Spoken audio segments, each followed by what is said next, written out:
नमस्कार study S speech रे आपण मानक स्वागत। आज आम गुरु दिवस पाई एक सुंदर भाषणटे प्रस्तुत करिचे। आसंतु जानिबा भाषण गुरु दिवस।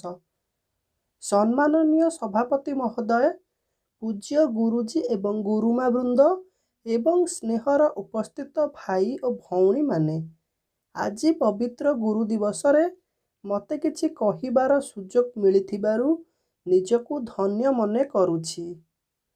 1888 मसीहा सेप्टेम्बर मास 5 तारिख रे माड्रासर तिरुतानी ग्राम रे डॉक्टर सर्वपल्ली राधाकृष्णन जन्मग्रहण करथिले।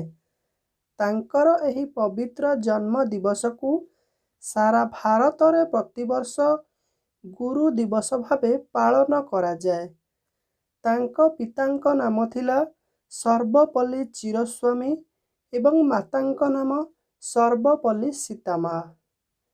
गुरुजी राधाकृष्णन छोट बेले जड़े महान विद्यार्थी थिले। तांकर गुरुजनक प्रति अनेक भक्ति थिला। तांकर एही विद्यावृत्ति पितामाता एवं गुरुंक प्रति निबिड़ भक्ति आउ सम्मान जोगु दिने से जड़े शिक्षकरू उपराष्ट्रपति एवं परे राष्ट्रपति होई पारि थिले। तेणु सारा भारत रे समग्र छात्र छात्री निज निजर शिक्षानुष्ठान रे उपस्थित होई श्रद्धार सहित गुरु को सम्मानित करिथांती। कारण गुरुजन माने हेउचंती आम समाजर मेरुदंड। पितामाता आमको जन्म देई थांती, लालन पालन करिथांती, किंतु समाज रे गोटिए सुंदर चरित्र गठन करिबारे केवल गुरु ही सहायक होई थांती।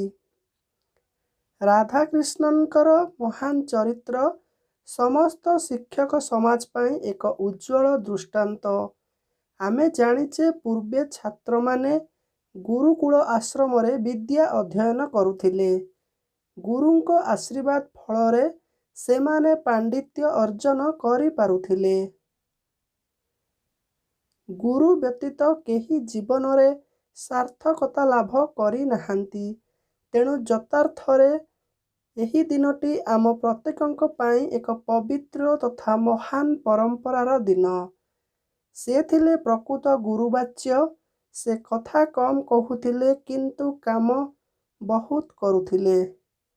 जे कि पिला दिने पाठ पढ़िबार राह पाई नथिले, किंतु शेषरे पिलांको पाठ पढ़ेइबार सुजोग पाइले।